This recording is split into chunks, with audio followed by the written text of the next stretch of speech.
নমস্কার বন্ধুরা, স্বাগতম আপনাদের প্রিয় গ্রামার বন্ধু চ্যানেলে। এর আগের ক্লাসে আমরা শিখেছি আর্টিকেল কি, ইনডিফিনিট আর্টিকেল, ডেফিনিট আর্টিকেল এবং এর ব্যবহার এই সম্পর্কে বিস্তারিত ধারণা লাভ করেছি। আজকের ক্লাসে আমরা শিখব ইনডিফিনিট আর্টিকেল অ্যান এর ব্যবহার। এই ক্লাসে আমরা শিখব কোন শব্দের আগে অ্যান বসে, উচ্চারণের সঙ্গে এর সম্পর্ক কি এবং অ্যান কেন বসে, এবং বিভিন্ন গুরুত্বপূর্ণ উদাহরণের মাধ্যমে আমরা খুব সহজে বিষয়টা বুঝে নেব। তাই দেরি না করে চলো ভিডিওটা শুরু করি। এই ক্লাস 1-এর এই ইংরেজি গ্রামার একটি অত্যন্ত গুরুত্বপূর্ণ বিষয় এবং বিভিন্ন পরীক্ষাতেও বারবার এসে থাকে। তাহলে দেরি না করে ভিডিওটা শুরু করা যাক। সাধারণত ওয়ার্ডের প্রথম অক্ষর ভাওয়েল সাউন্ড থাকলে অ্যান বসে। তাহলে কি সবসময় কিন্তু ভাওয়েল মানে কি এ, ই, আই ও ইউ এই 5টা শব্দ যদি থাকে তাও কিন্তু সবসময় অ্যান বসে না, কখনো কখনো এও বসে। তাহলে অ্যান কখন বসে? যখন শব্দ মানে ওয়ার্ডের বা শব্দের প্রথম অক্ষর ভাওয়েল দিয়ে শুরু হয় তখন কিন্তু অ্যান বসে। যেমন অ্যান, অ্যাস, অ্যান, অ্যান। ও শব্দে অ, ও, আ এর মতো অর্থাৎ ভাওয়েলের মতো উচ্চারিত হয় তখন অ্যান বসে। সবসময় ও কিন্তু ওর উচ্চারণ হয় না, ওয়া উচ্চারণ হয় না। এর একদিন এ ব্যবহারে শেখালাম, ও কিন্তু অনেক সময় ওয়া উচ্চারণ হয়, ও এন ইউ ওয়ান মানে ওয়া, ওয়ান আই, তখন কি বসে? এ বসে। আর যখন ও শব্দটা যখন অ, ও, আ এর মতো উচ্চারিত হয় তখন সেখানে অ্যান বসে। ঠিক আছে? তাহলে যেমন এক্সাম্পল কি আছে? An ox, O X ox, তাহলে এটা উচ্চারণটা কি? অ আসছে, অ, তাই তো?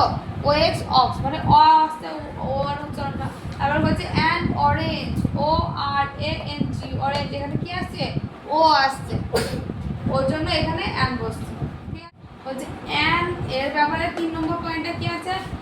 ইউ, ইউ একটি ভাওয়েল সাউন্ড, কিন্তু যখন ইউ সাউন্ড আই এর মতো উচ্চারণ হয়, ইউ, ইউ মানে কি? হস্য ইউ, ইউ এর মতো উচ্চারিত না হয়ে আই এর মতো উচ্চারিত হয় তখন সেই ওয়ার্ডের আগে অ্যান বসে।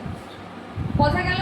ইউ একটি ভাওয়েল সাউন্ড, কিন্তু যখন ইউ সাউন্ড আই এর মতো উচ্চারিত হয় তখন সেই ওয়ার্ডের আগে অ্যান বসে।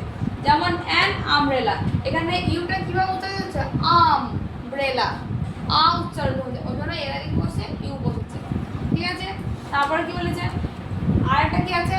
আম্পায়ার, এটা এখানে ইউটা কি আই উচ্চারিত হচ্ছে বলে এখানে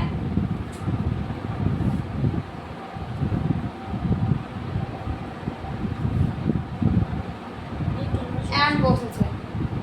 তারপর বলছি এইচ একটি কনসোনান্ট সাউন্ড, এইচ একটি কি?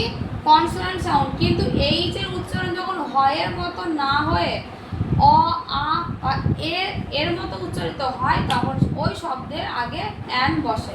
তাহলে এইচ একটা কি? আমরা প্রত্যেকে জানি যে এইচ হচ্ছে একটা কনসোনান্ট সাউন্ড, কিন্তু এই যে উচ্চারণটা তাহলে কি হওয়া উচিত? কনসোনান্ট সাউন্ডের এইচ হ উচ্চারিত হওয়া উচিত, কিন্তু হ উচ্চারিত না হয়ে যখন এই এইচটা অ, আ, এর মতো উচ্চারিত হয় তখন ওই শব্দের আগে অ্যান বসে। এক্সাম্পলে কি আছে?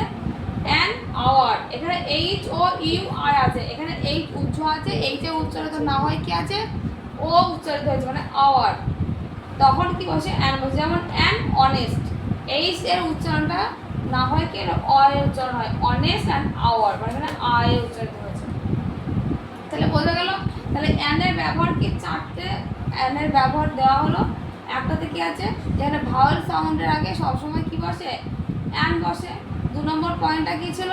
যখন ওর উচ্চারণ কি হয়? অ, আ হয় তখন সেখানে ভাওয়েল সাউন্ড বসে। এক্সাম্পলে কি ছিল? ও সাউন্ডের আগে অরেঞ্জ, তাই তো? অক্স। আর 3 নম্বর পয়েন্টটা কি? ইউ একটি ভাওয়েল সাউন্ড, কিন্তু যখন ইউ সাউন্ড আই এর মতো। বন্ধুরা, আজকের ক্লাসে ইনডিফিনিট আর্টিকেলের অ্যানের ব্যবহার উদাহরণ সহ শিখলাম। তো আজকের ক্লাসটা আশা করি তোমাদের ভালো লেগেছে এবং বিষয়টি অনেক সহজে বুঝতে পেরেছো। কয়েকটি অনুশীলনের মাধ্যমে নিয়মিত অনুশীলন করলে আরও তাড়াতাড়ি বুঝতে পারবে। যদি ভিডিওটি তোমার ভালো লেগে থাকে তাহলে একটি লাইক করো এবং বন্ধুদের সাথে শেয়ার করো, এবং তোমার যদি কোনো প্রশ্ন থেকে থাকে তাহলে কমেন্টের মাধ্যমে আমাকে জানাও। আর চ্যানেলটিকে সাবস্ক্রাইব করে পাশে থাকা বেল আইকনটি প্রেস করতে ভুলো না, যাতে ক্লাস 1 গ্রামার বন্ধু চ্যানেলের সমস্ত ইংলিশ গ্রামার এর প্রতিটি নতুন ভিডিও সবার আগে তোমার কাছে পৌঁছায়। ধন্যবাদ সবাইকে, ভালো থেকো, সুস্থ থাকো। দেখা হবে পরবর্তী একটি অন্য গ্রামার বিষয় নিয়ে। তো নমস্কার।